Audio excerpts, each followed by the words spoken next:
Good morning. Welcome to our Sunday program of the Black Health Trust. I'm Dr. Randall Maxey, and we have an exciting program today that is extremely relevant. It was initially suggested by Dr. Wilbur Jordan, one of our stellar members of our advisory committee. And our main guest today is recommended by Dr. Jesse Sherrod, one of our early members, and we're going to enjoy that program. Hello, Dr. Ivan Walks. How are you today?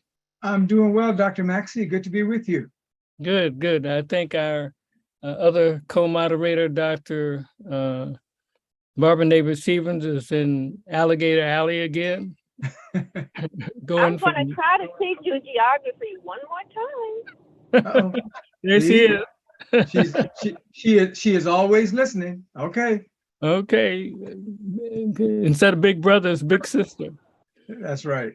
And Dr. Hines may join us later, but we have an interesting program. Let's go with the slides. Simon, I want to just go through those real quickly.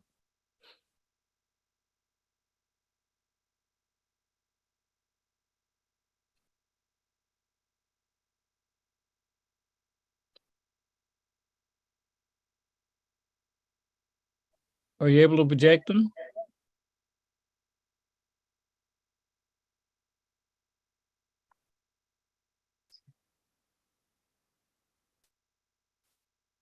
I guess we're having a little technical issue.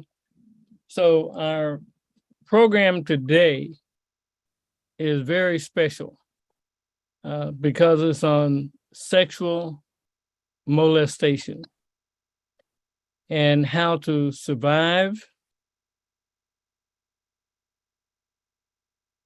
how to heal, and how to evolve. But before we do that, let's go to the next slide. I want to salute our program in that the Black Health Trust provides a global source of credible healthcare information. We connect the expertise of medical, technological, and social health professionals to engage, educate, and empower the community, especially communities of color. Next slide. And we always introduce all of the guests that we have, but I wanted to salute my co-moderators, Dr. Barbara Neighbor-Stevens, who initially joined a few months after we started. She is a noted pediatrician. She is a graduate of Howard University, Tufts, also was on faculty at Meharry, and she works in the healthcare industry as an executive. My good friend, Dr. Ivan Walks, is a noted psychiatrist, trained at UCLA, was formerly the director of public health for the city of Washington, D.C.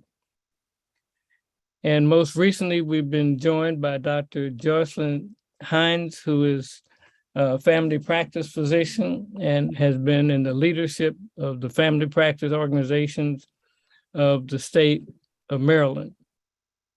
And I wanted to salute these ladies and gentlemen for helping to carry on the Black Health Trust all of this time. And then the last picture is our guest speaker today, which I'll introduce in just a moment.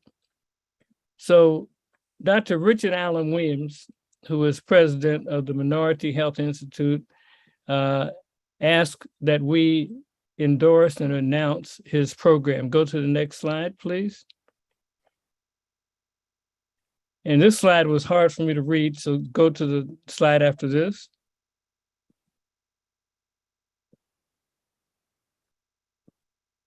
And this slide announces the 5th annual Minority Health Institute summit meeting.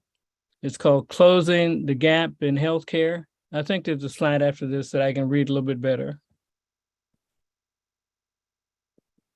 And it's called Closing the Gap in Health Equity in the United States. It's going to be held both in person and by virtual access. The donation is $100. And it's going to be with the keynote speaker, Congressman Barbara Lee of California. It's going to be held on September the 30th, 2022, from 10 a.m. to 2 p.m. Eastern Time. It's going to be held at the American Association of Medical Colleges in Washington, D.C. So they're asking that you join leading authorities and experts who are involved in and invested in providing healthcare for minorities and providing love. It's also include Dr. Roger Mitchell of Howard University, Dr. Keith Norris of UCLA, and also Dr. Love, who just got $5 billion to create his company called Therapeutics International. So we invite you to join this conference in Washington, D.C. It's going to be very important. May I have the next slide, please? So it gives me great pleasure, and I'm honored to introduce Dr. Rhonda Sherrod. She's a JD, which is a Juris Doctor, and a PhD. And she has a book entitled Sexual Molestation, Surviving, Healing, and Evolving. And she's got one heck of a CV. She's been a clinical fellow at Massachusetts General Hospital at Harvard Medical School. She has a doctor of philosophy in clinical psychology from Jackson State University, a Master of Arts in English from Chicago State University. She has a Doctor of Jurisprudence Law in the University of Texas, Austin. She has a Bachelor of Arts in Communication and Journalism and News from Alabama. She's a licensed psychologist in the state of Alabama. She's a member of the State Bar of Illinois. I have to be careful. She's a bar member, and bar members can be death on doctors, right? And she's a contributing writer to Austin Weekly News. And thanks both to Dr. Jesse Sherrod and Dr. Wilbur Jordan. We have this brilliant young speaker, Dr. Rhonda Sherrod. Please take the stage, and we'll be listening closely to what you have to teach us today. Dr. Rhonda Sherrod. Hi, everybody. Hello. I am so delighted to be here. I am so, looking forward to what you all have to say. Writing this book has been very difficult for me because of the personal content that I share in the book.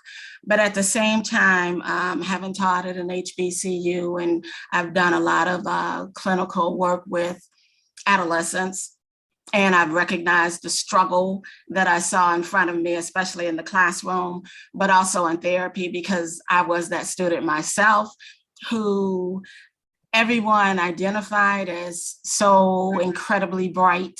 But I was a student who would come into class and do extremely well for a week, and then you might not see me again for another 2 weeks.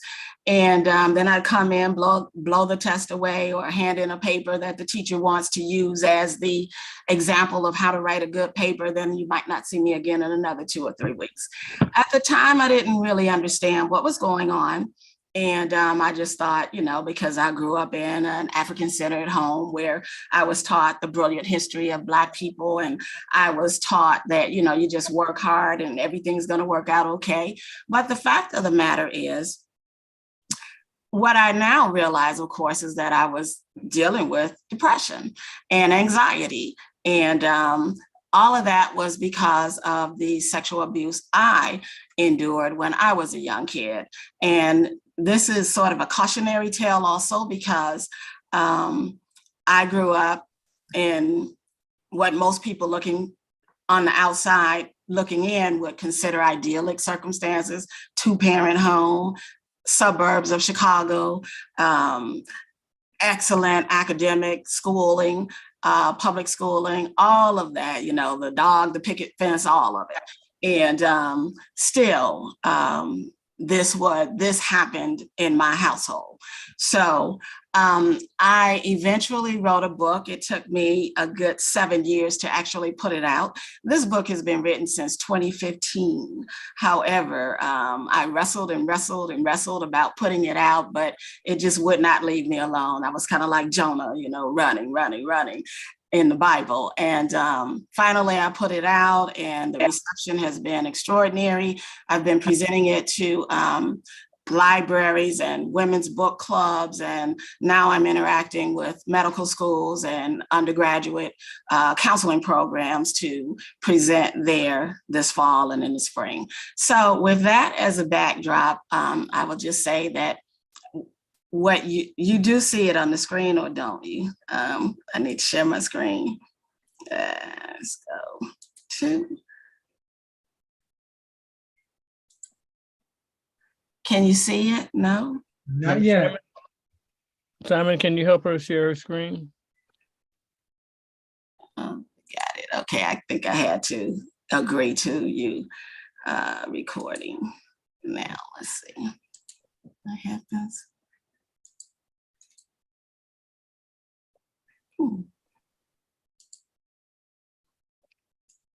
Okay, I clicked share screen. And I clicked screen 2. There we go. Okay. So you got it? Yes. All right, great. Okay, so the book is entitled Surviving, Healing, and Evolving.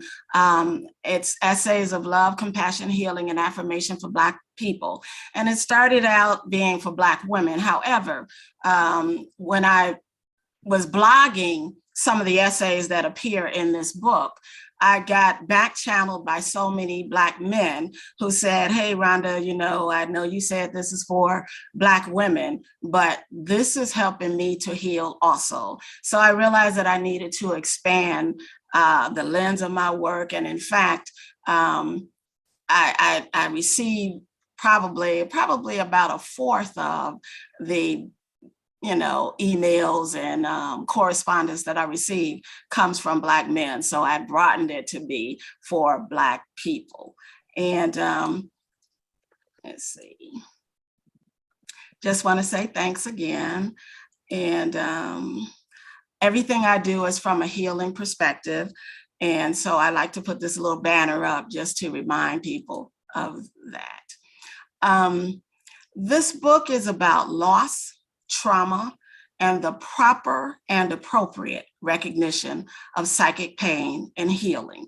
And I say that because all too often in the Black community, because of our history of having to overcome so much, we're told, just get it together, roll with the punches, keep on trucking, no matter what kind of psychic pain you may be feeling. And, that's a paradigm that worked perhaps to a great degree in the past, but I would suggest that it's maladaptive at this point, and that we really need to start properly recognizing the pain that exists in our community. Now, I understand that one of the ways that this came about, this talk that I'm presenting came about, is because someone had an encounter with a beautiful young lady in an airport who was overweight, and that sparked a discussion.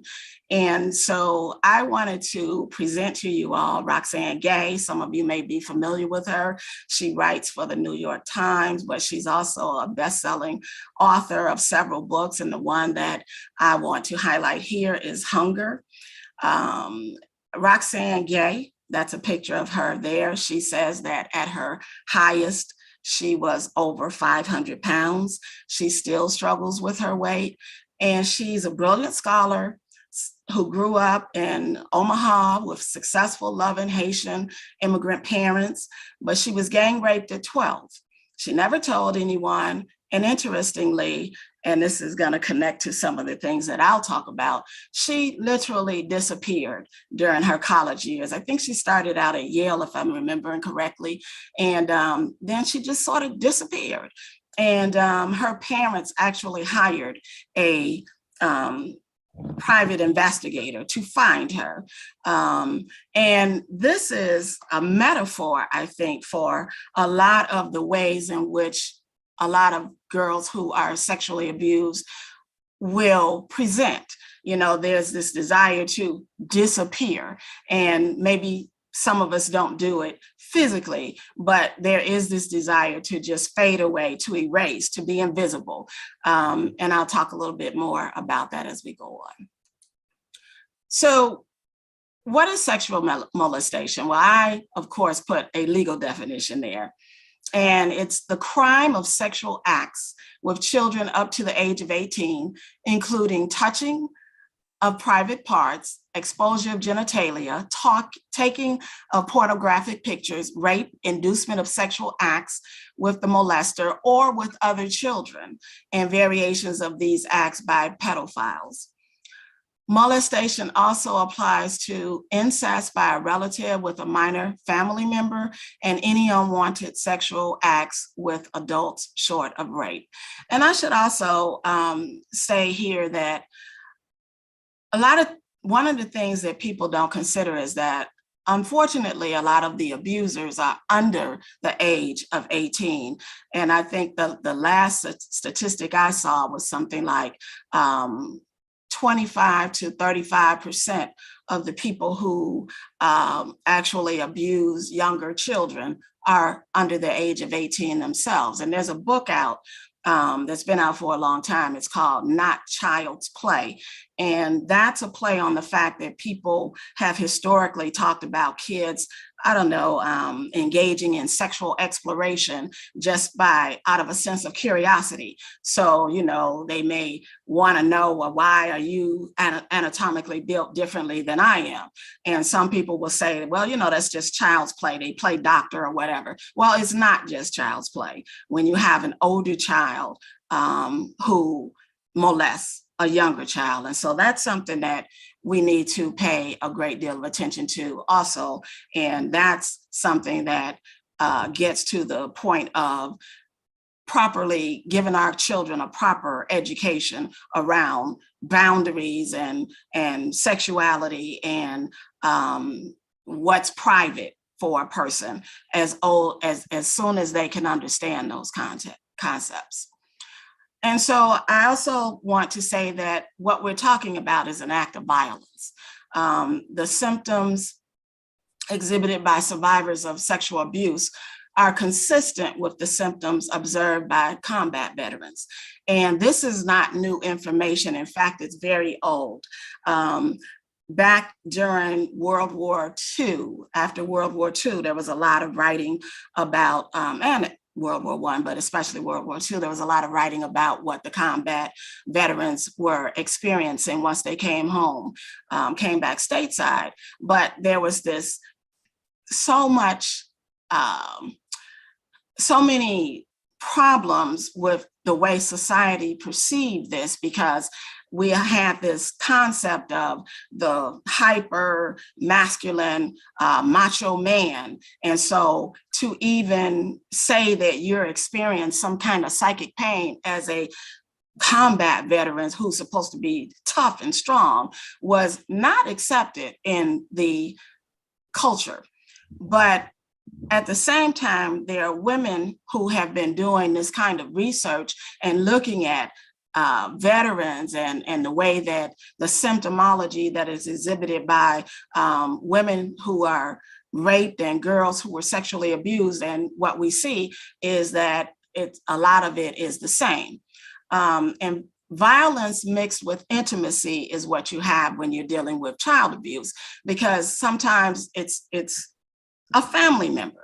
And other times it's a trusted friend of the parents. So you can only imagine the kind of confusion that sparks in a kid and how the kid then begins to feel like he can't trust anyone. And that goes on into adulthood.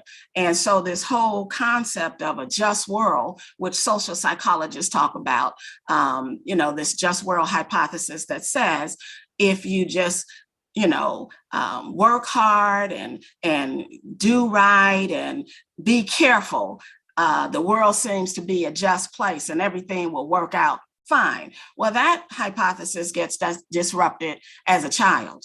And so we have to look at child abuse through a personal, social, and political lens because of the way in which child abuse gets processed. Many people don't want to deal with it at all. There's just such a powerful desire to turn away because it's such a stimulating and painful thing to think about. But the more we turn away, the more people suffer. As professionals, we have to tune in as much as we possibly can. So what I'm talking about really is trauma. Sexual abuse is trauma. And so let's define trauma: an injury such as a wound to living tissue caused by an extrinsic agent, a disordered psychic or behavioral state resulting from severe mental or emotional stress or physical injury, an emotional upset. Okay, that's Merriam-Webster. But it also occurs when something happens that overwhelms one's capacity to combat it or deal with it effectively. And this is key. Give you another definition from the American Academy of Experts in Traumatic Stress: the emotional, cognitive, behavioral, physiological experience of individuals who are exposed to or who witness events that overwhelm their coping and problem-solving abilities. Now, if you stop and think about a child who's sexually abused, you know that that child's ability to cope is completely overwhelmed. But let's dig and drill down a little deeper. Judith Herman, she's an emeritus MD at Harvard Medical School. She was one of the co-founders of the Victims of Violence program, where I actually wanted to do my postdoctoral training, but I ended up doing it at Mass General. What Dr. Herman says, and she is really, really very well versed on abuse and rape. And she says psychological trauma is an affiliation of the powerless. At the moment of trauma, the victim is rendered helpless by overwhelming force. When the force is that of nature, we speak of disasters, so Katrina. When the force is that of other human beings, we speak of atrocities, 9/11. Traumatic events overwhelm the ordinary systems of care that give people a sense of control, connection, and meaning. And that's pivotal because those bonds of connection really do get severed and disrupted, which I don't even have to tell you all, you MDs, that, that's seriously problematic. And having a sense that you're not in control of what happens to you is devastating. And she goes on, Dr. Herman, to say traumatic events are extraordinary, not because they occur rarely, but rather because they overwhelm the ordinary human adaptations to life. Unlike commonplace misfortunes, traumatic events generally involve threats to life or bodily integrity, or a close personal encounter with violence and death. And let me stop parenthetically and say that a lot of psychologists on the theme of death have said that Jerry Charlton Maxey or Maxey Charlton. I don't know what happened there. Have said that when you sexualize a child, it's akin to soul murder. So there's a death that takes place. Getting back to her quote, they confront human beings with the extremities of helplessness and terror and invoke the responses of catastrophe. Now that's Dr. Herman. Bessel van der Kolk, who you probably heard about, he's being featured a lot in the culture today. He worked with Dr. Herman. He says that trauma is not the story of something that happened back then. It's the current imprint of that pain, horror, and fear living inside people. Being traumatized means continuing to organize your life as if the trauma was still going on, unchanged and immutable. as every new encounter or event is contaminated by the past. And this whole, this is kind of when I really started understanding how and why I had so many things to mourn, because when these quotes, I just connected to them immediately, because I did organize things going on in my life as if this trauma was still taking place. But of course, as a kid, as an adolescent, as a young adult, I didn't have the language to talk about these things. I didn't have the knowledge. I didn't even, back when I was in school, we didn't talk about depression and anxiety in our households. And I went to primarily PWIs.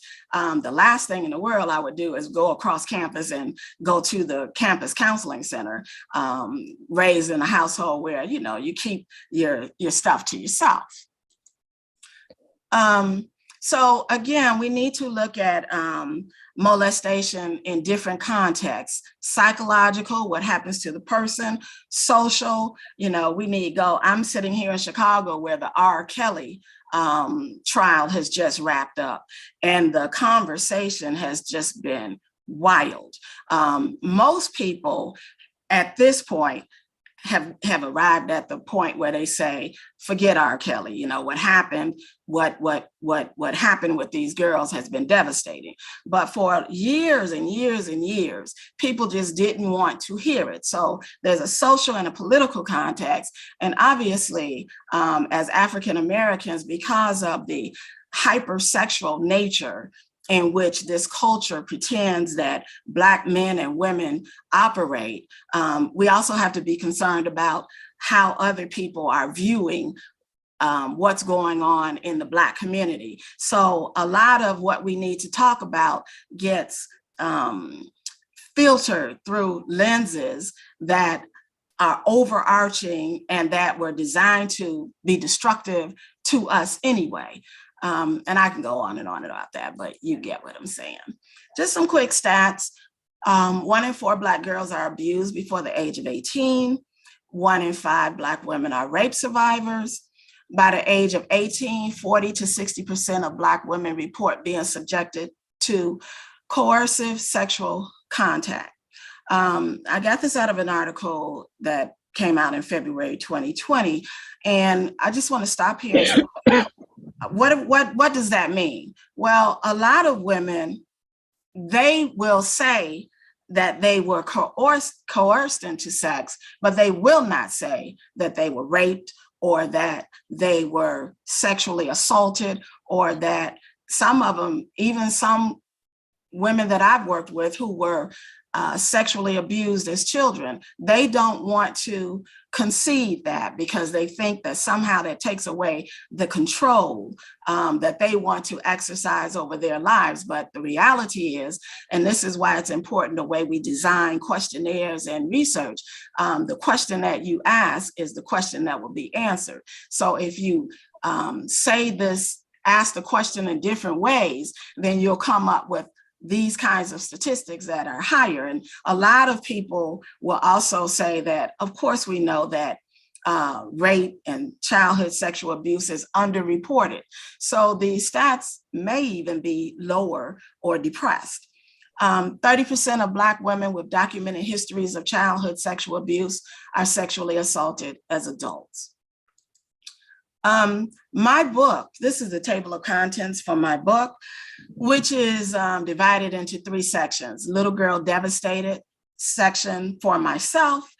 This is where I talk about my own experience. The second section is for my sisters, where I talk about the things that, some of the things I've already alluded to, the extra things that Black women have to concern themselves with when they talk on the subject of rape and sexual abuse and sexual assault and childhood sexual abuse. And I talk about getting therapy there, bad parenting, because a lot of women are very angry with their parents because they did not see it or didn't notice that something was wrong. I actually felt that way with my parents for a while, but you know, I I guess you have to resolve that to say that they did the best they could. But the anger, I often think, you know, didn't you notice all these things that I was not participating in? I didn't go to my prom. I didn't go to junior ball. I never went to a single homecoming dance.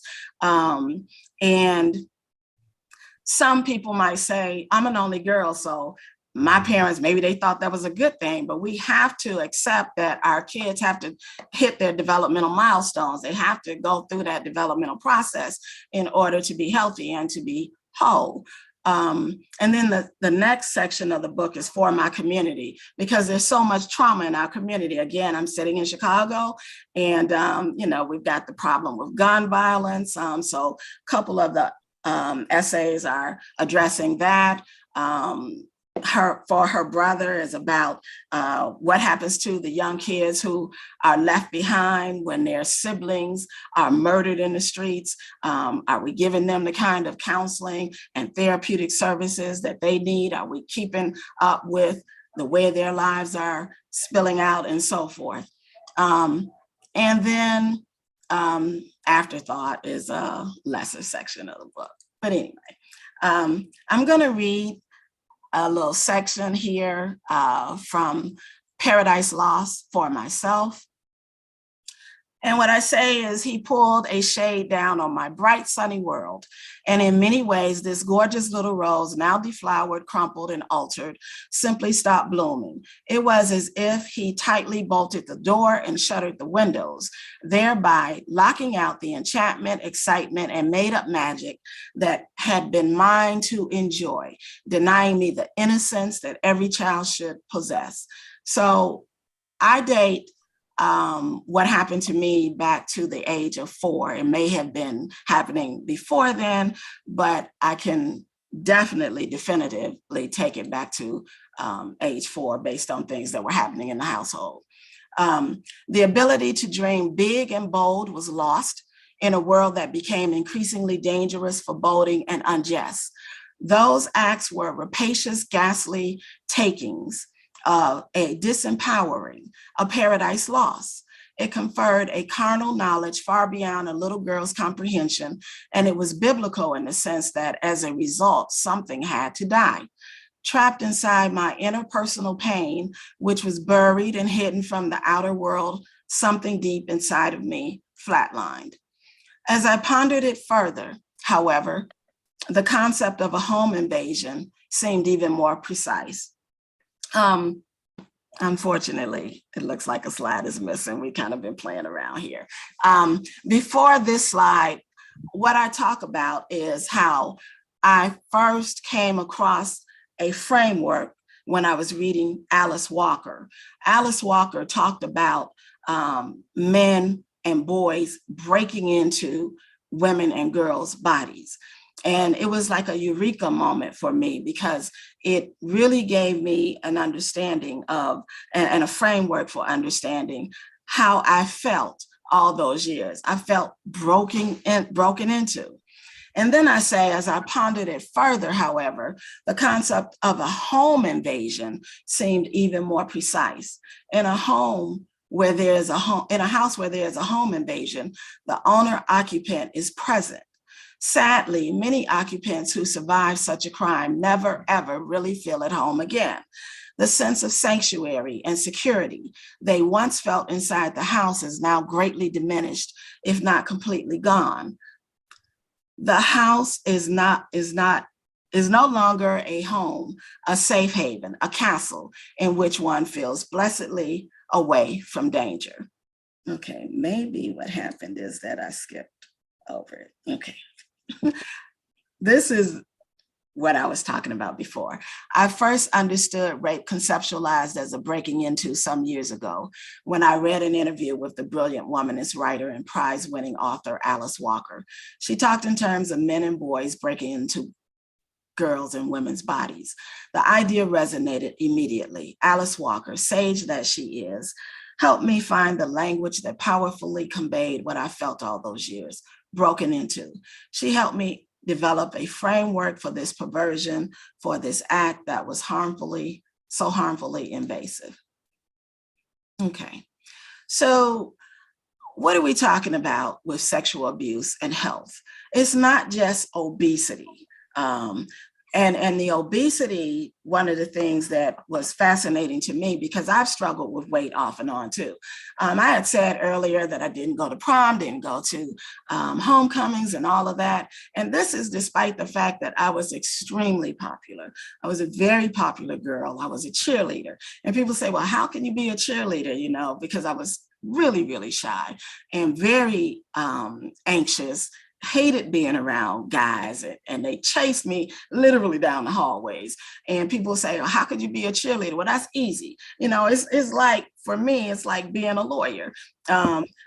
You're talking to someone. You're in an arena, so to speak. It's the one-on-one conversation that's very difficult for a lot of people who have been sexually abused. We can speak in public and speak in a legal arena or a cheer and run home afterwards. It's those social environments that are very difficult. So with the obesity, what I discovered is that, and this is something that we can talk about too, the way young girls are described in our communities. You know, people always say, oh, you have this classic Coca-Cola bottle shape. And, you know, I felt objectified. I felt, you know, people were paying excessive attention to my body. And when I went to college, it just really accelerated and intensified, and, you know, just literally being chased around the campus. And then I started gaining weight, and in my family, oh my gosh, that's just a horrible thing, you know, to gain weight. But what I discovered as I began reading about what happened to me is that a lot of times the weight buffers you, or at least you feel like it's a buffer between you and those guys that are chasing you. And then when I look back, I noticed very much a pattern. Whenever I would lose weight and get back down to my right size, and all that attention really got intensified, eventually I would gain weight. Now, I'm not conscious that this is what's happening, but looking back, it's so very clear. And Roxane Gay talks about it also, and many female writers about this talk about it. But there's also the depression, the sense of feeling worthless, right? Even as people are telling you you're pretty, you're this, you're smart, you're this, you're that. If you don't believe that, it doesn't matter what other people are saying. The loss of interest in things that used to bring one pleasure. I can remember as a young child sitting on the floor, lying on my belly on the floor, writing. I love to write, you know, always a writer, majored in journalism. But, you know, there have been periods when the writing is, you know, just an outpouring, and other times when I'm like, I don't really want to do that. And then going out and being with friends and hanging out, all of that is complex. There are times when you feel like you can do it and times when you don't. Impaired sleep. I think I've had impaired sleep my whole life that I can recall. Appetite, well, just talked about that, up and down. This feeling of guilt and deep, deep, deep shame. The whole good girl, bad girl paradigm that's so much a part of the social environment really gets magnified. Anxiety, generalized anxiety, no particular stressor has to be present, just a feeling of anxiety and that foreboding. I was telling Jessie, my cousin, when I spoke with her about it in length, I never expected to live past 30. I always thought, and the research is really clear, that when girls are sexually abused, they often have a sense of foreboding of death, of they're not going to live very long. Feeling of being damaged, defective, you know, all of that adds into the shame also. And then those symptoms of PTSD, I prefer to think of it as PTSI, post-traumatic stress injury, suicidal ideation. Some women have it very much so. But then others, it's just that feeling of wanting to disappear, wanting to be erased, right? That I was talking about when I talked about Roxanne Gay. A lot of times my cousins would force me to go to parties with them, and I felt like I don't really want to be there. And I literally try to hide behind them when I was in college, So this desire, I didn't like to go to family events. I just didn't want to be involved. Dissociative, there's a lot of dissociative disorder with women who have been sexually abused, and OCD, the feeling of being dirty. Now, this is where, I talked a lot with my parents. I used to take 20, 30-minute showers, Didn't you think that maybe you should say something about that? But they would just say, boy, she really likes to be clean, But it's this feeling of being dirty, of, being damaged, dirty. Yeah. And so there's the excessive washing, excessive hand washing. And then in terms of the physical, there's research out there that talks about women who have been sexually abused, being sort of prone to autoimmune diseases, high heart disease, hypertension, cancers, and so forth. So the stress has a psychological and physiological component, of course. I see that we're kind of running out of time. So I'm going to kind of go past this because you all know this stuff.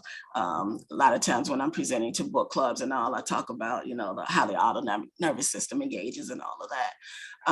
But what I want to talk about here is that how this trauma can disrupt your healthy perception of yourself and disrupt your boundaries. Now, some girls like me close down, but other girls, become quote unquote promiscuous. And that's because their boundaries have been dysregulated, and there's a lot of talk in the culture today about proper boundaries. There are a couple of women out here who have best-selling books about boundaries. And a lot of women have really, really connected to that because we don't talk enough about boundaries and feeling as a Black woman like you don't have to be superwoman. You can say no, not just in the sexual realm, but also when you need me time and time to yourself, because one of the things that a lot of Black women don't engage in is proper self-care. It impacts your ability to participate in healthy relationships. That kind of goes without saying. There are actually a couple books on the market about how to love a woman who was sexually abused as a child. The trauma and shame alienate you. That's what I was experiencing, not wanting to go to this event or that event. It alters your worldview. And it disrupts your sense of safety and causes you to have a lot of trust issues. I'm a big proponent of therapy, and not just the traditional talk therapy, but all kinds of therapies, as I'll talk about as we go on, so that people can learn strategies and techniques and skills to challenge these irrational thoughts that you have, and learn how unwanted patterns of behavior are triggered and reenacted. It's important to learn how to breathe and mindfulness techniques and the ability to be able to talk to someone who's objective, because the struggle I have with a lot of women is, I talk to my pastor, or I talk to my sister, or I talk to a good cousin that I'm close to, but those people may or may not be trained professionally to allow you to tell your truth and to feel all the negative things that you feel and help you to learn how to process them, how to abort them when they're taking place. You're ruminating about things that you don't want to ruminate about. You really need the help of a professional. So that you can enter into a safe space that promotes growth and well-being. The section for my sisters, I talk about some interventions, cognitive behavioral therapy, relaxation and grounding techniques are really, really important. Journaling, narrative therapy is important and also grief therapy. I want to talk about that.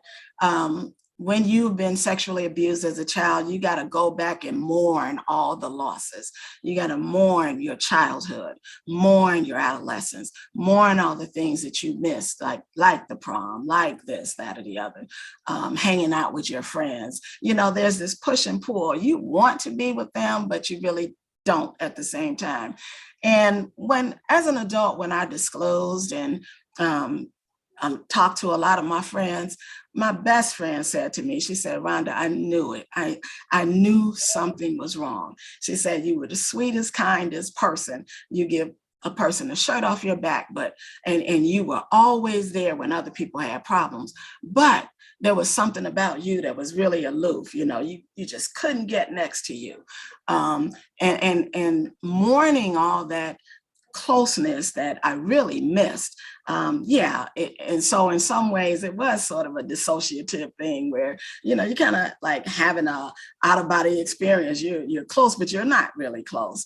A lot of people call you their best friend, but you don't really feel that kind of closeness. Bibliotherapy for me, when I first read the book, The Courage to Heal, it was transformative. And just understanding how all of this stuff fit together. A lot of women just don't get it because they'll say, that happened so long ago. I'm over that. I hear that a lot. But what I tell them is, you may think you're over the therapy, but you're living you're over the trauma, but you're living the trauma. And if we look at all the things you're complaining about and the way you're living your life, we can see that very clearly. And that's kind of a statement that really puts them on their heels and makes them think, oh my gosh, you know. And so then we can start getting into the real therapeutic work. First person experience literature. There's a book by a woman named Mary Danquah called Willow Weep for Me, which is a beautifully written, culturally sensitive book about a Black woman's journey through depression. And that was very profound. One of the things that you want to do, of course, is learn how to govern your mind, but also occupy your body, because I talked about, you know, that home invasion as a metaphor. So you feel evicted from your body, because if we take that further, as I do in the book, what happens when a house is abandoned, right? The lights go out, the electricity, that thing that, you know, everybody needs to spark you and help you move forward, that goes out. The water goes off in a abandoned house. Okay, well, water is the elixir of life. So you become brittle and hard and lose a sense of flexibility.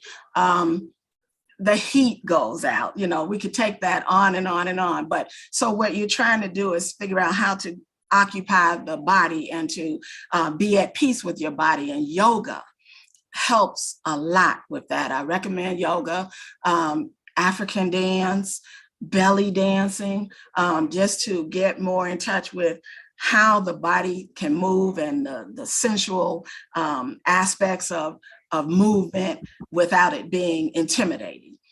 Group therapy and helping circles, healing circles, all of that is important. And on a social level, what we need in terms of interventions is better public health information.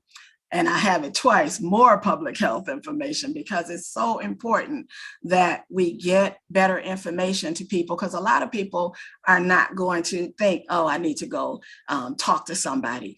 And if the more information we get out there, just kind of need to saturate the culture, especially at YWCAs, anywhere that women convene, we need to be trying to get literature out to them. Peer training and healing circles. Music is important, drumming, again, helping you to get more in touch with your body. And I also want to say that we need to lessen the framing of Western medicine and ways of doing things, because a lot of the things that are very therapeutic and help with the healing are very much Eastern kinds of interventions. like yoga and, the kind of dance. I think a lot about Catherine Dunham, who was an anthropologist and a dancer. And she went and studied African dance all over the Caribbean and in Africa, and came back and talked a lot about what all this movement means. So that's just a way of helping to get back in touch with your body. How are we doing on time? I know. Let's go for about another 5-10 minutes, and then we'd Okay. like to get some questions. I've got so many. I know Dr. Walsh does. Okay. And so I have this slide because, I asked the question, what's she concerned about? Well, in addition to all this personal trauma, what about all the other things that are going on? Racism, misogynoir, hatred of women and Black women in particular in the culture, discrimination, police brutality, corruption in government, children not properly educated, job stress, income inequality, all of these things. And then on top of that, unresolved trauma. And then it might be financial problems and marital problems and problems with children and aging. And so you can see how this just can build up and become quite the complex. Usually when I'm talking to women's groups, I talk about the case of Ketanji Brown Jackson, because here's this incredibly brilliant, extremely well accomplished Black woman who nevertheless has to sit in an arena and be in effect attacked by all these people who are inferior, in my opinion, to her in terms of legal knowledge and everything else that they were discussing. One of the essays in the book is called Happy New You, in the section on For My Sisters. And I asked the question, how do you navigate through the toxicity that permeates the environment in a culture that has been designed to oppress all women, but at the same time, elevate white women and relegate Black women to the complicated position of being disrespected, even as we are performing heroic tasks and being all things to all people. Black women are dishonored even as other people, that is, all other people, take full advantage of our energies and vast talents to enrich themselves. So how does the Black woman create the environment she needs so that she can have, at the very least, a fighting chance at expressing the power that is in her to benefit herself and her community? These are tough questions, because what is required is a brand of fearlessness that through a relentless period of attack and miseducation, we have been led to believe that we do not possess. And then I talk about a lot of the Black women who have done extraordinary things, the Ida B. Wells and the Harriet Tubmans and the Mary McLeod Bethunes and Frances Watkins Harper and people like that. And one of the essays in my book, in the For My Sisters section, is called On Getting Therapy. And from the book, it says, as Black women, often no matter how smart, pretty, charismatic, or wonderful we are, our lives can still be stunted and circumscribed in so many ways, on so many levels, for so many reasons. Sure, we are socialized to shrug off any and all problems, to just keep on keeping on, to keep the faith, but we are only human, just like everyone else. In fact, brilliance and dynamism seem to be more than this society wants in a Black woman, and we have it in abundance. We pay for that too, in a racist society that would greatly prefer for Black women to be mediocre. And I'm gonna skip this couple slides and say, so Black women often end up internalizing hurts and sorrow and chasing something like food to medicate pain, instead of chasing a legitimate dream that could have and would have been fulfilled in a more just society. Then health and spirit and even sanity can become compromised, because you know that you are not living your life as you envision it or as you deserve to live it. Get what you need without fear, shame, apology, or need for approbation, because trust me, many of your white sisters have no problem accessing therapy. I learned that when I was at Harvard. There is absolutely no reason why you shouldn't recognize your own humanity too and get whatever you need, even if it's therapy. Push past survival mode, begin the healing process, evolve into your greatness, be happy, and be well, sis. And the next slide is just about the book, how you can order it and go on my website. But the last thing I want to say, want to throw in, especially to you professionals, is that I do some forensic work with juvenile courts, and a huge percentage of young girls who are locked in detention have a sexual trauma background that has never been addressed, is not being addressed properly, obviously, in lockup. And there have been a couple of jurisdictions of the last maybe 5 or so years who've actually come up with women and girls courts because there's been an acknowledgement finally that the needs of young girls can be quite different than the needs of young guys, even in terms of just understanding the physiological functioning of your body. And so there's some promise there, but of course I'm an abolitionist, so so be it. No. Thank you. So, Dr. Sherrod, this is so fantastic, and I'm so enamored and proud of you with your sharing, both personal and professional. And I'm going to let Dr. Ivan Walks lead off on this, but I definitely want to come back. Okay. So thank you so much for doing this for us. And we've got to have more sessions, both on our Wednesday night professional meetings and our Sunday meetings. Dr. Walks, I got a whole list of questions. I know you do. Thank you, Dr. Maxey. And well, let me start off by thanking you, Dr. Sherrod. I know that you lawyers don't like being called doctors, but the PhDs do. So thank you very much. I want to appreciate and celebrate your scholarship as well as your bravery, and just to thank you for bringing your brilliance and sharing it with us. I'm going to have to, Dr. Max, I'm going to have to pass the first question to Dr. Jordan, because he has been waving his hand for about 10 minutes now, and I never like him to be mad at me. So can we unmute Dr. Jordan, please?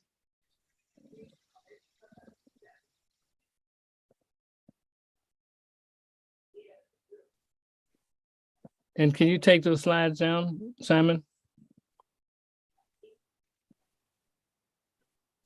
I think Dr. Sherrod is actually sharing her screen. So if you can take the slides down, Dr. Sherrod, and allow us to be able to see each other a little bit more effectively. Okay, let me say stop share. Okay. And Simon, while we're working to unmute Dr. Jordan, I'm happy to start the questions. Dr. Sherrod, this is an amazing amount of needed information, and what I see you doing is really pushing this out into our conversation so that we can normalize having this conversation. So it's not a special thing that we do just when there's an event of some kind, but it's something that is more. Can you talk about how you mentioned book clubs and things, but can you talk a little bit more about how do we normalize this kind of conversation? Yeah, that's a tough question because, it's so funny. Just to give you a little sampling of what I see, getting into a lot of spaces is difficult because, like I said, people want to turn away. They don't want to, even women who have a trauma background themselves, they don't want to talk about it. But once I get into the room and I start talking about therapy and healing and all of that, it's like a purging, like an outpouring. So I know that some of I think you all's protocols now kind of, you have to sort of assess for whether or not there's depression and anxiety and that kind of thing. And so I know I don't want to put more work on you all, but part of it is also maybe asking about trauma in words that don't stimulate too much, but because I know there's only so much you can do, but maybe making a referral. And also, I know that there's a lot of emphasis, like at the congressional level, at the federal level. A couple of weeks ago, I spoke at a congressional talk on women and girls out in the South Side of Chicago. And again, just the outpouring from the women was just incredible. They were saying that when they try to talk about it, nobody wants to hear it. Their family, their friends. So for me, I think to get to your question, it's got to be a public onslaught of public health information, journals, and when people talk about anything that has to do with depression and anxiety, something needs to be slipped in about sexual trauma. And I would be curious as to what you all think also about how we can get more information out and normalize it.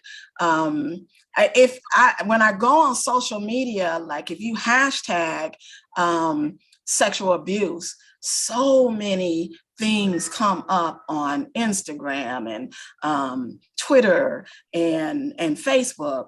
But I will say also that I saw Tarana Burke, who came up with the hashtag Me Too at Northwestern a couple of years ago. And this was one of the things that helped me, to go on ahead and get my book out too. She said that she thinks the next frontier is for women who have been sexually compromised to tell their stories, right? So people like me and Roxanne Gay just really getting out here and telling the story, because people want to say it's something that happened a long time ago, you get over it, everything is going to be all right, but they don't really understand what we're talking about until we do these kinds of talks. So Dr. Sherrod, I'm going to let Dr. Maxey jump back in, and for whatever reason, Dr. Jordan has not been unmuted yet. So if Dr. Jordan, you and Simon can keep working on that, because but I want you to know that I'm doing everything I can to get you unmuted. I don't want you coming to my house. If need, I'll call him on the phone. Okay. So let me see if I can tie two things together that we don't always put together, Dr. Sherrod. Okay. I think that being a former state public health officer, I understand that people in policy positions matter a lot with this kind of cultural evolution, where something becomes reportable and reporting becomes mandatory, and we begin to normalize the interventions that you're talking about. And I'll make a little quick plug before I turn this back over to Dr. Maxey.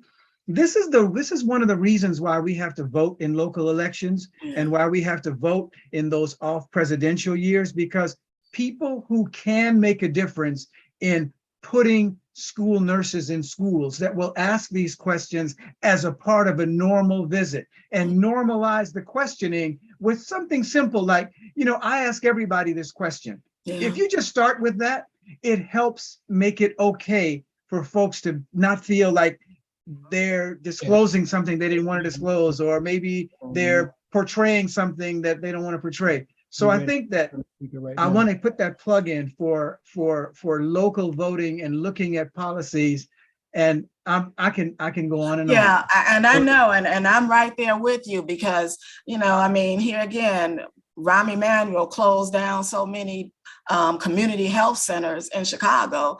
It's just ridiculous, right? And that's a place where people can get a lot of good information at the community health centers, just, literature being on the counter, just walking in.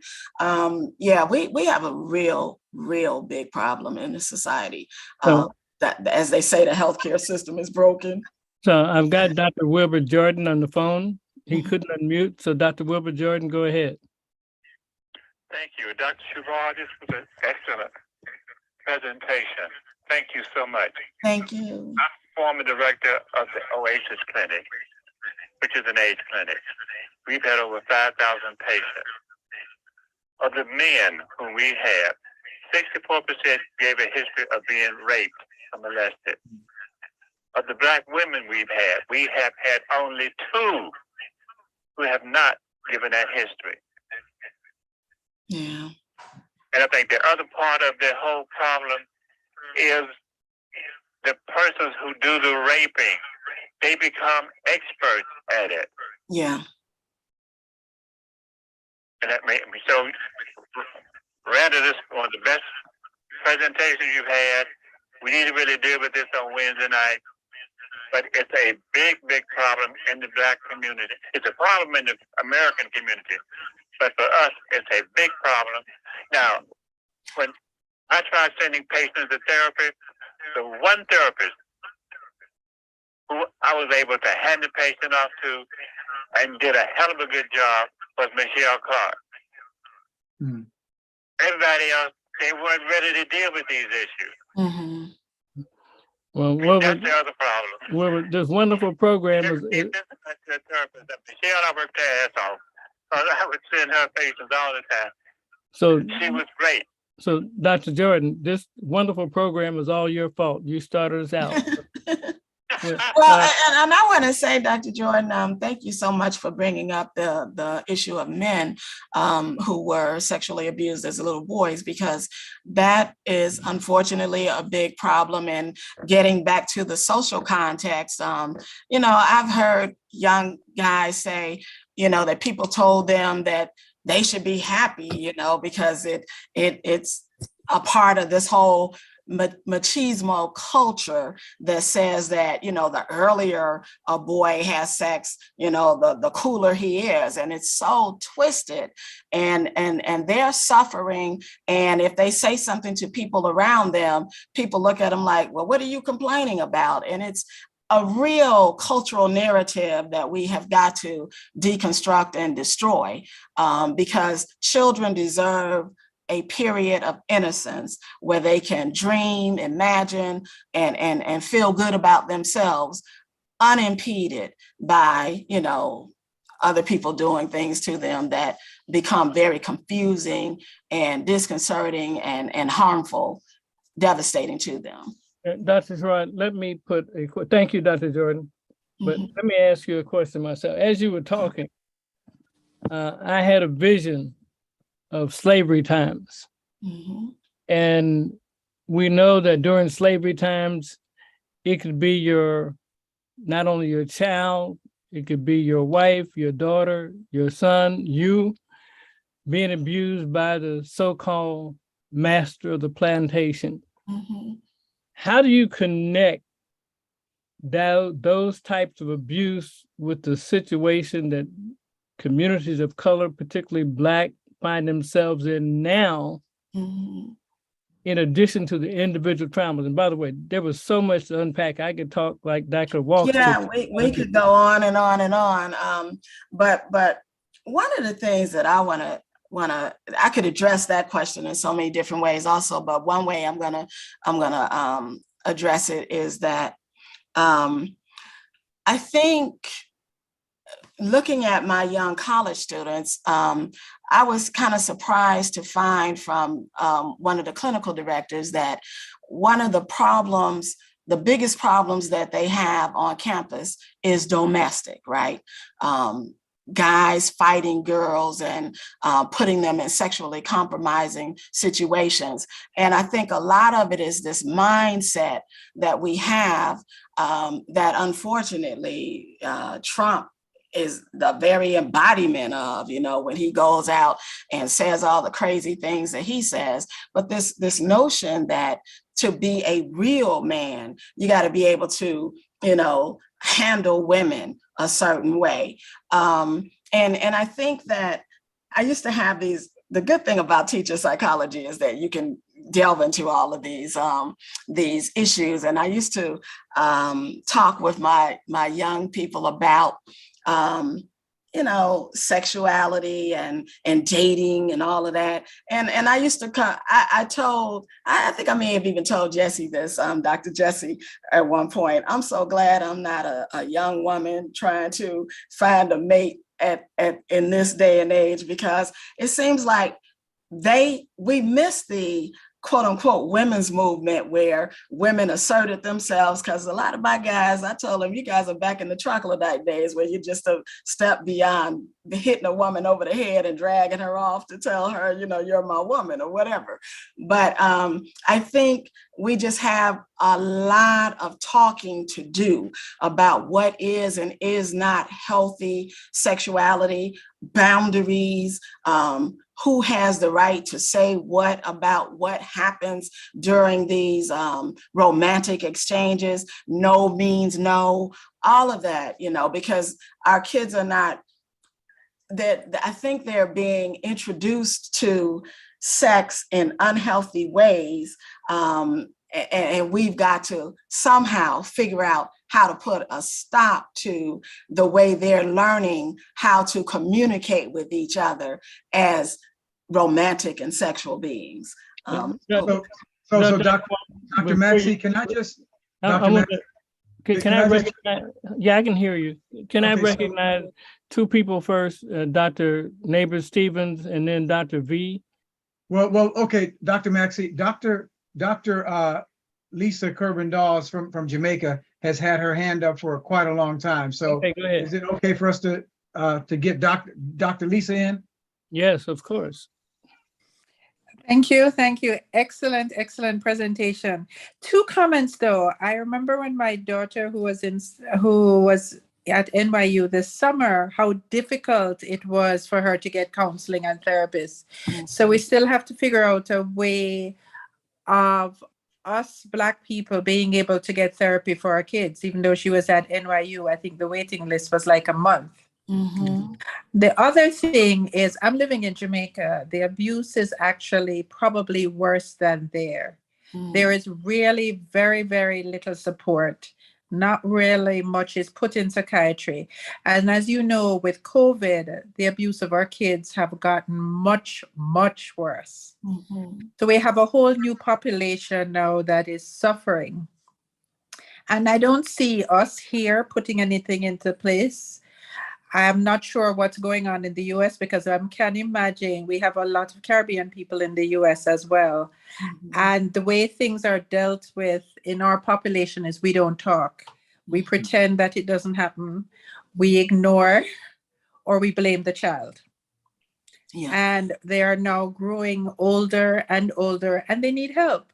I would love to figure out a way of actually helping even in the Caribbean as well as abroad, of reaching out more and getting people counseling because it's needed. Some of them need even more than counseling. I'm surprised at the very young children. There are videos we see online right now of children doing the most inappropriate behaviors and all the adults do is laugh. Yeah, I have friends who teach in the public schools, and some of the things they have caught children doing in the elementary schools is just incredible. But you also bring up another point. The colleges are overwhelmed by students who need services. And there have actually been a lot of articles over the last, I would say 5-6 years or so, in the popular press, like the New York Times and all, talking about how a lot of these elite schools like NYU are just overwhelmed. They don't have the staffing. And when I did a little drilling down into that, it only makes sense because, you know, these years, like 18 to 25, a lot is going on psychologically, physiologically, with young people. You know, it's a whole developmental phase that they need some counseling around. And we are not giving them the kind of services they need. And the schools where they're going to be spending most of their time really need more funding. And unfortunately, I have a student who now works at a counseling center at an Ivy League, and she talks to me about how they're so understaffed, it's ridiculous. So there needs to be a shift in the culture, a whole paradigm shift, that we need to start thinking of mental health the same way we think of physical health. We wouldn't dream of not having someone get the help that they need if they have hypertension or diabetes or whatever. We need to normalize that, normalize mental health the same way that physical health is normalized. Thank you so much, Dr. Sherrod. Thank I you. know Dr. Neighbor Stevens was wanting to get in, and then if we can make sure Dr. V is unmuted. Thank you, Dr. Walker. Can you hear me? Yes, ma'am. And Dr. Maxey. Thank you, Dr. Sherrod, for your comments.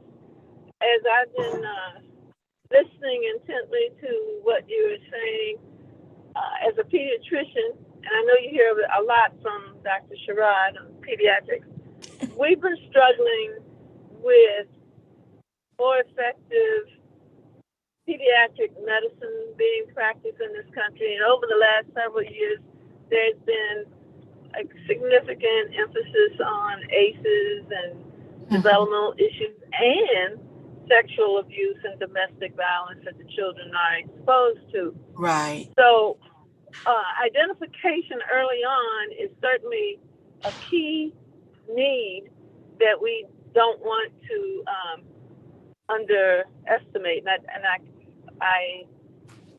I totally agree with what you're saying about dealing with the trauma after it has happened. But I think it's also important, and of course we want to prevent it where we can, but I think it's really also important that we identify the abuse as early as possible. But I also want to make a comment on the last thing that you all were discussing, and that was basically access. Access is a problem.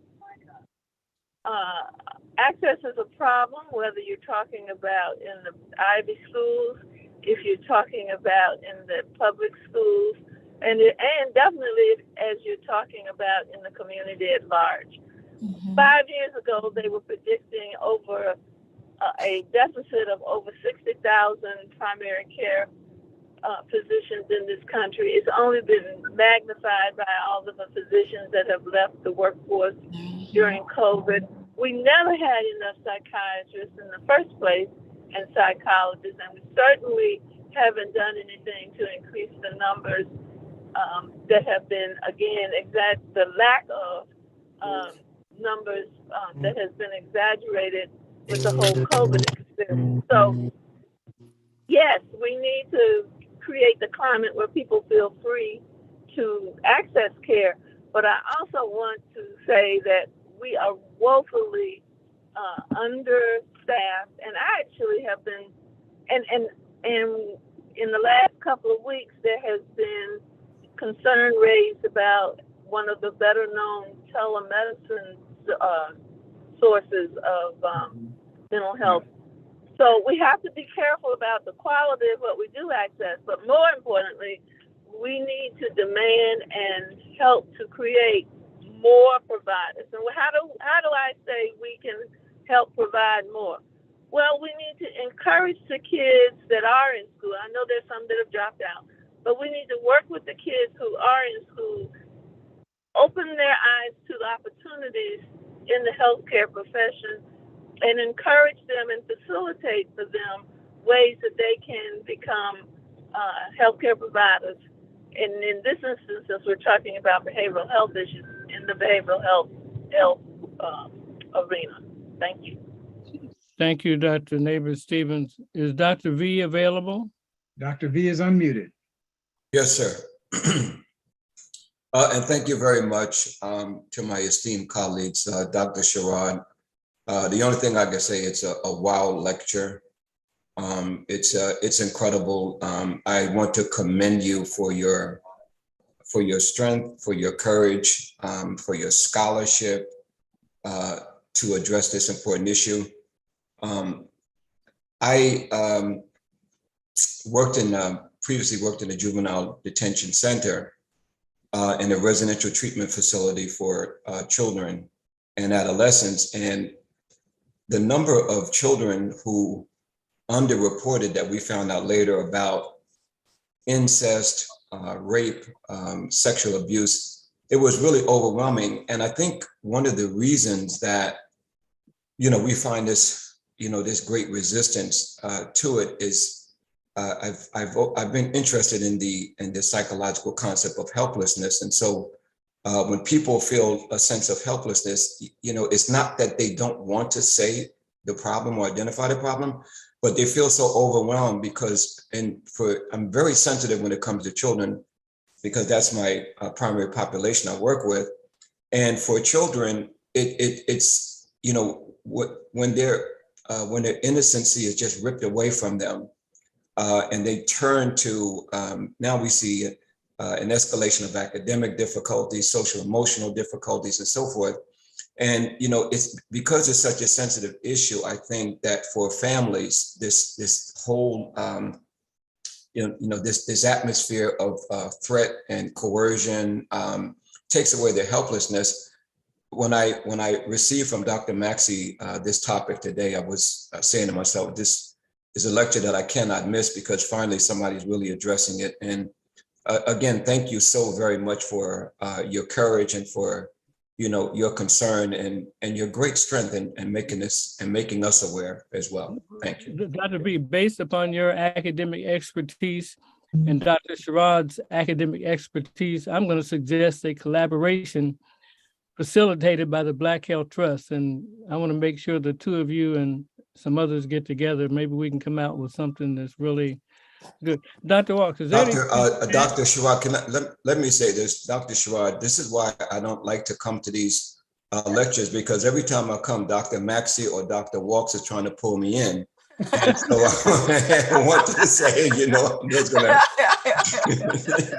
we only pull in the good people. We only pull in the good people. And we got to put Dr. Clark in this too. Let me just say thank you so much for your kind words also, because it's getting much easier the more I talk about it, but it is difficult. And Sure. So I try to think about that also when I think about the populations that I'm trying to get to, because I feel like if it's difficult for me to talk about as a professional, I can only imagine what it feels like for them.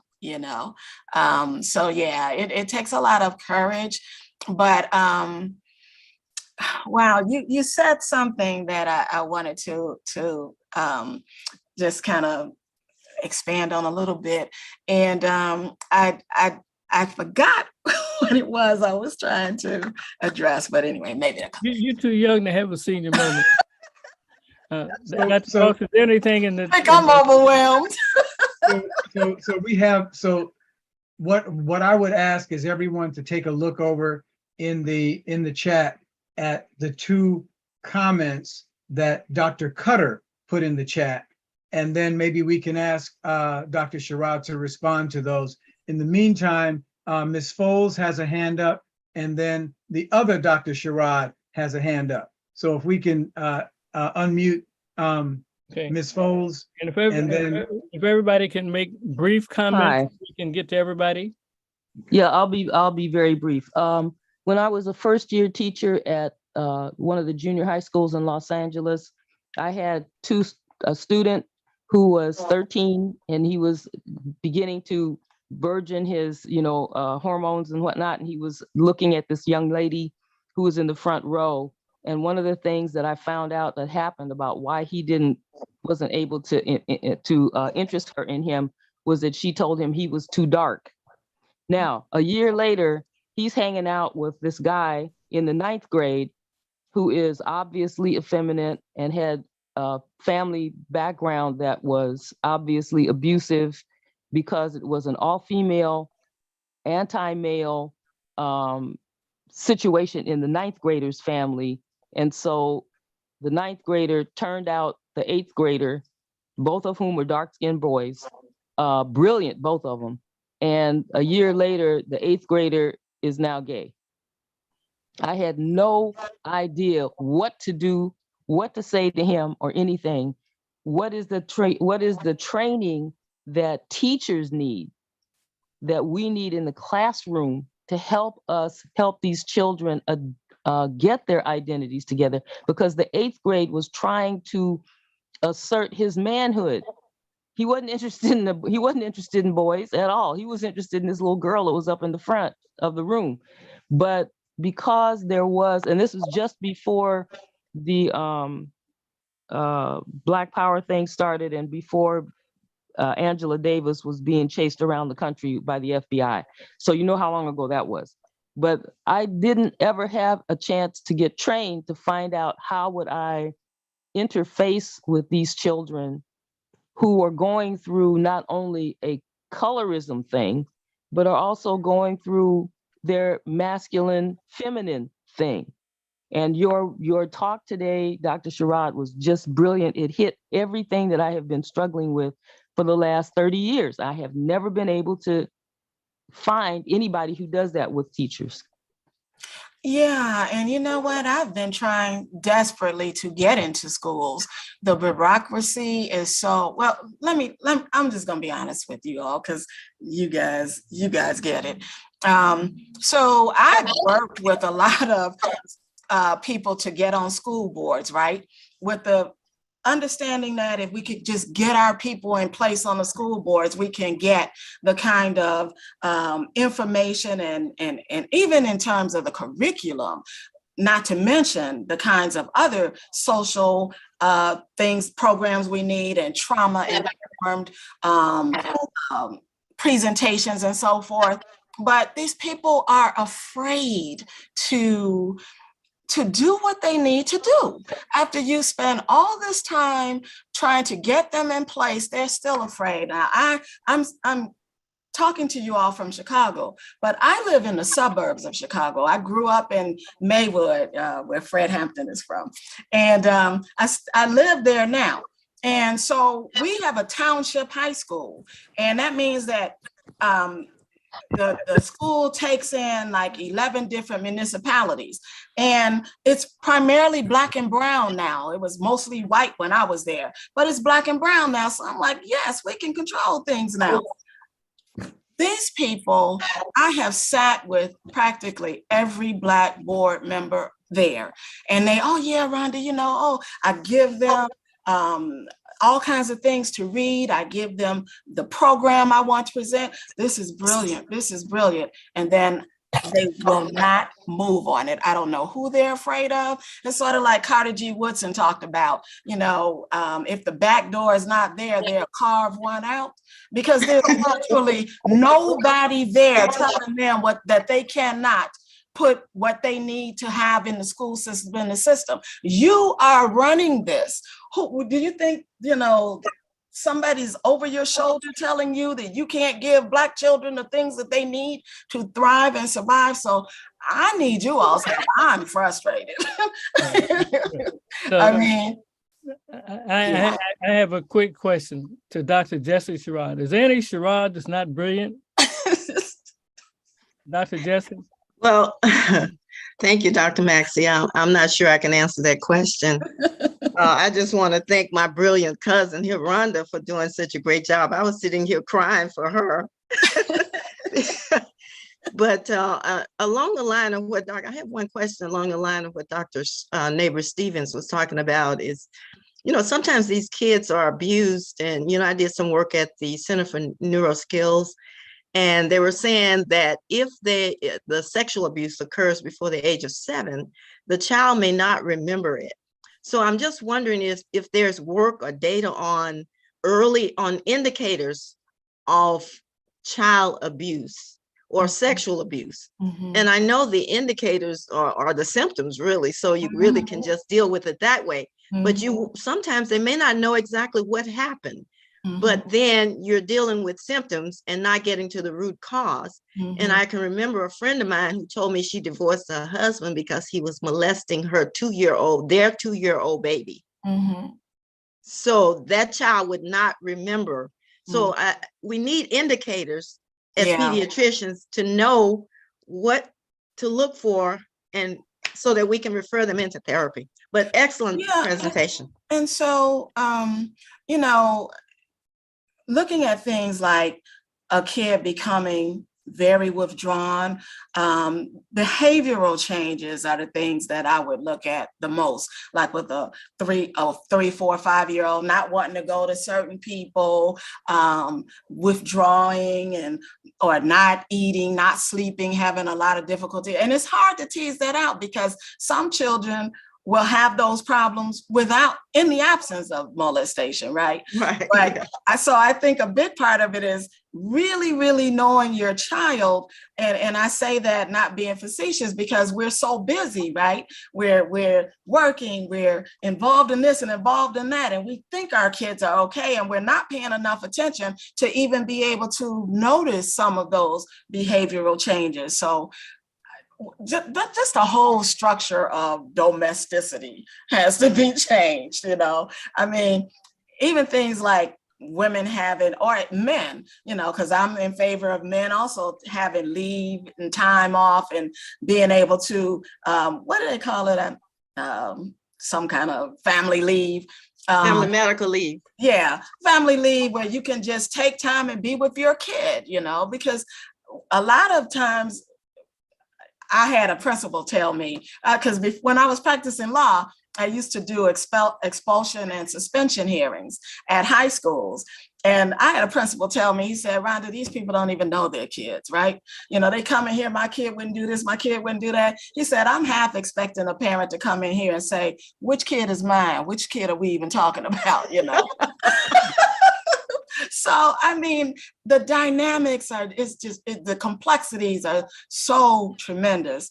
It can feel overwhelming, but I guess we each have to take a little piece of it and try to figure out what little part or aspect of it we can take on and try to deal with. But let me just say, while I have my brilliant cousin up here, Dr. Jessie is my role model. I guess you guys know that. She's just my heart, and I just love her. She's brilliant. She's a favorite in the family. And,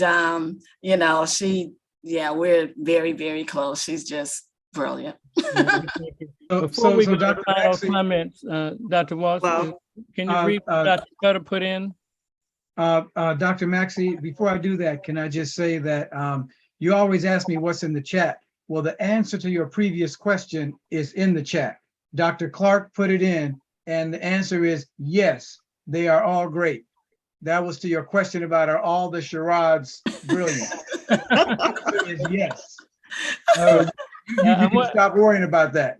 I wanted you to read Dr. Cutter's answer.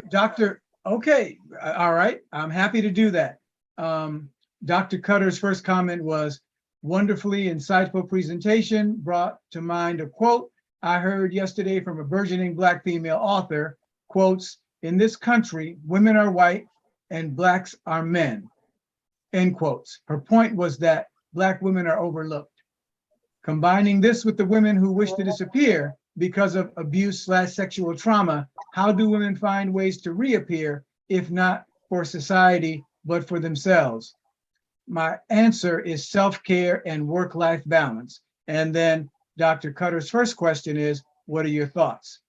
Dr. Cutter's next comment is, as Dr. Jordan was speaking about the perpetrators, it occurred to me that there's a true need for a dual education, girls learning to say no and seek help following incidents, perhaps more importantly, teaching boys about respecting girls, controlling their urges, and protecting Black girls. How can we provide this dual education? So thoughts about women after having had this trauma, how do they reinvent, re-engineer, evolve themselves? And then two, what about this need to educate the boys and the girls? So if it's coming from Dr. Cutter, it's not a simple, easy question. She's always testing us. Her name is Cutter, right?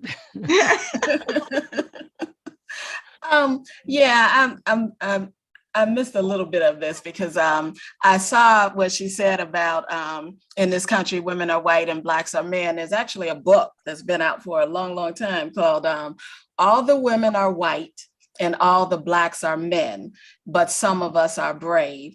And it was edited by Gloria T. Hull, who goes by Akasha now.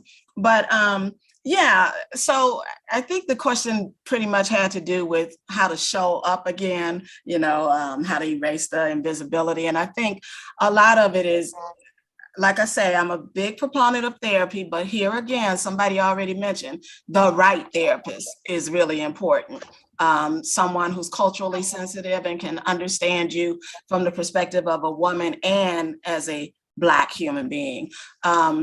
For me, a lot of the things that I talk about are, like I said, yoga, the whole wellness thing, being able to go to dance classes and interact with people, going to lectures, learning more and more about it. It's a way to sort of get back into the social environment and at least be around people who have some understanding of what you're going through. I also would suggest that you confide in someone that you're close to as much as you feel comfortable with, and just tell people, sometimes, vulnerability is a big buzzword today. The ability to be vulnerable. That's very, very, very difficult for people with a sexual trauma background. I know I have my cousins who say to me a lot, Rhonda, Shane, who was helping me, who just left, he's like, are you sure? Are you good? Are you all right? Everything, because it's hard for me to say, yeah, I need help or whatever. And that spills out into all areas, right? But just learning how to say, yes, I feel bad today, or I don't feel like myself today, or I feel badly, or, calling someone to go to lunch. In my book, I have 31 meditations for women who have been sexually abused. And I talk about things like just going out to the park, because there's research that talks about how connecting with nature is important in feeling better, just getting out and the people that you meet walking around in the park, just doing little things, going to lunch and actually being receptive. I have one meditation that says, let people love you, just trying desperately to allow yourself to feel what you feel and reoccupy your body and try to connect with people, because what we know across all of mental maladies is connection is important, and that's the thing that we struggle so much with. So even that needs to be a part of the kind of information that we're giving out to people. Try to connect, try to have a good friend, someone that you go to lunch with every week, or someone that you go to a dance class with. All of this is a big, big part of just kind of coming out of the shell, so to speak. Well, thank you so much. Simon, can you put the slides back up before we go to last comments? Dr. Maxey, one last comment concerning the charades. I see my brother Lee Cluster is on here. Maybe you can ask him that question. But I wanted to say this, the first Black doctor in Port Gibson, Mississippi was named John Percy Sherrod, and he graduated from Meharry Medical College. And he happened to heal a white woman that none of the white physicians could heal. And he was lynched for doing that. What's your other cousin's name? Let's put him on real quick. Oh, Lee Cluster Sherrod. That's my brother. He was on, but he wasn't on under his name. So, Mr. Lee Cluster, can we get him on real quick? I don't know if Okay, while you're doing that, he doesn't have his name on. He's under Galaxy, I believe. Galaxy S. That sounds like Lee. Yeah, Galaxy S something he's under. But I saw his face. Hey, can we get him unmuted, because we're at our time, Dr. Sherrod? There he is. Hello.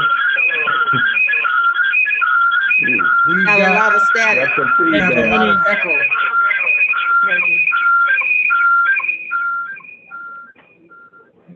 Okay, when he turns off one of those devices, we'll bring it back. Let's go down to, 2 more Yeah. slides, Simon. He's there now, Dr. Maxey. Okay, Mr. Cluster, go right ahead.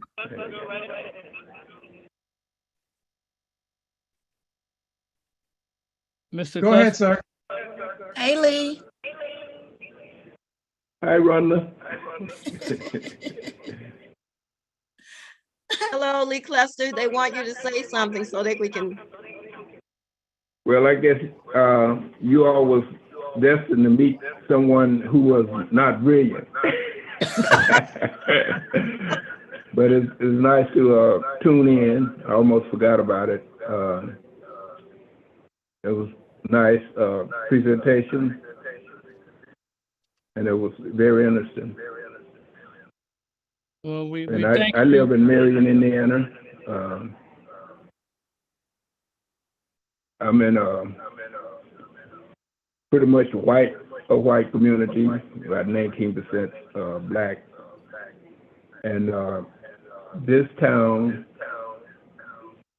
has the history of lynching of 2 blacks back in the 30s.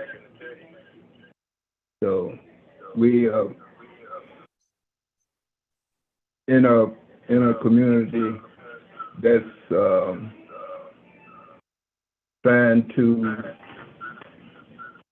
trying to heal. Mm-hmm. And most of America, it has something in its past that that degraded blacks.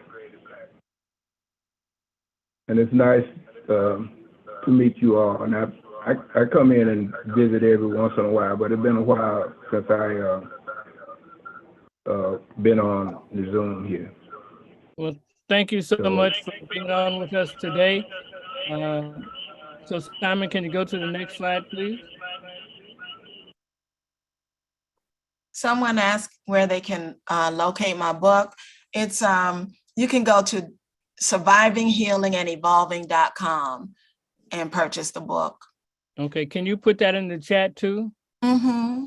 Okay, so these are upcoming programs on Black Health Trust. For next week, we have Dr. Armin Henderson speaking on the natural disasters and climate change.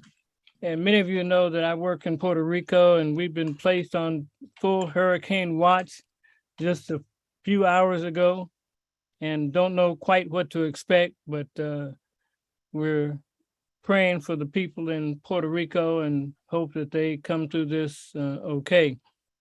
Then the following week of October the 2nd, we've got Dr. James Hildreth on prevention and treatment of viral diseases. Let's go to the last slide. So Dr. Hildreth, you may know, will be our featured guest speaker. He's an MD, he's a PhD, and Dr. Walks, I always thought that the top academic degree was a PhD, but it's not. It's called a Doctor of Science. And I know Albert Einstein had one of those. Dr. Hildreth has a Doctor of Science. He obtained his BA in chemistry from Harvard University and was selected as the first African-American Rhodes Scholar from Arkansas. He obtained a PhD in immunology from Oxford University, where his studies focused on the biology of virus-specific cytotoxic T cells. He also became an expert in monoclonal antibody technology and cell adhesion molecules while at Oxford. And he obtained his MD from Johns Hopkins University. And we're looking forward to Dr. Hildreth speaking. He's also a member of the ACIP, which advises the CDC on all issues in terms of vaccines. So that's the last slide. We're going to look forward to you being with us. I'd like to go to our last comments, starting with our guest speaker, Dr. Sherrod. We'd love to have a final word from you. And can you get rid of those slides for me, Simon? Yeah, I was trying to put something in the chat. Thank you so much for the opportunity to be here. I found your comments and questions very insightful also. And I really admire what you all are doing. The sense of community that you've created is really beautiful and healing in and of itself. We have a lot of work to do.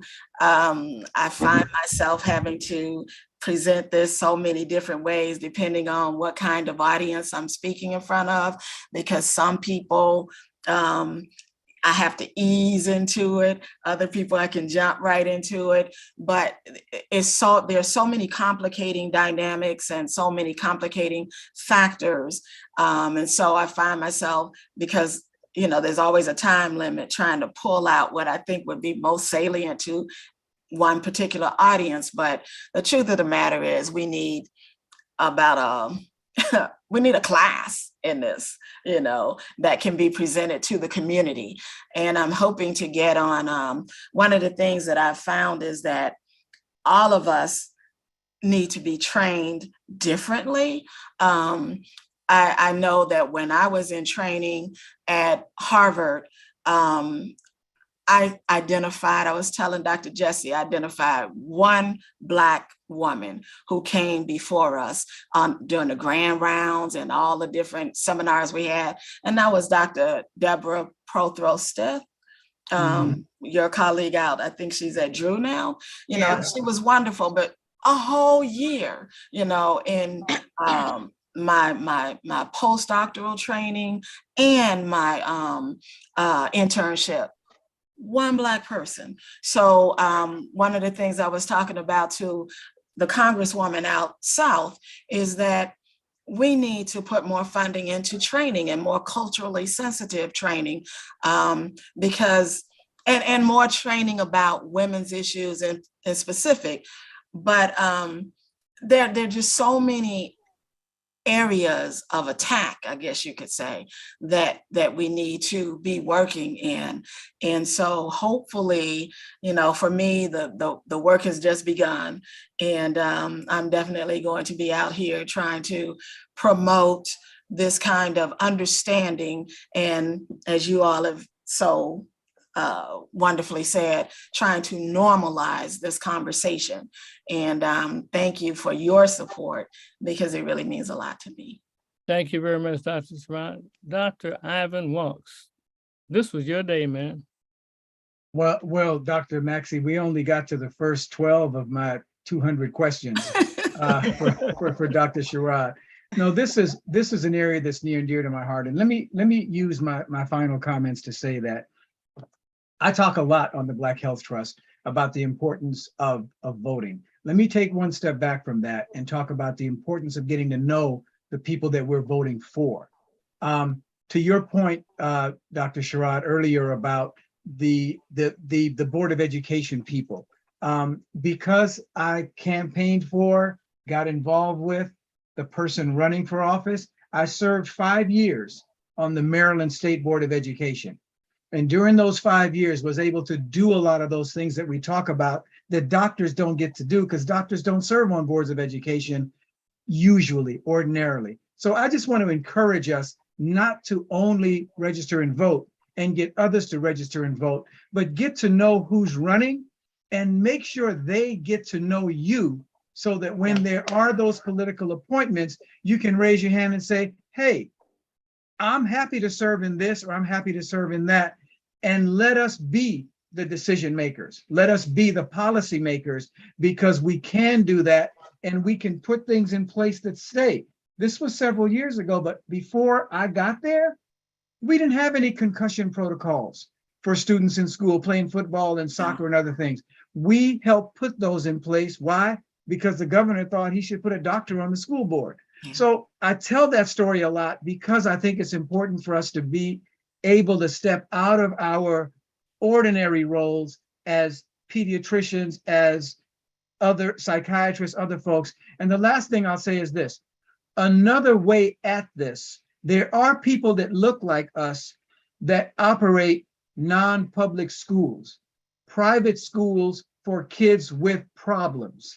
And we can partner with some of those folks and begin to make public the challenges that those children have while we have an advocate for them. So I'm happy to talk about all of this when Dr. Maxey is not trying to cut my microphone, because I think it's important for us to be willing to partner with each other and look beyond what we're trained to do.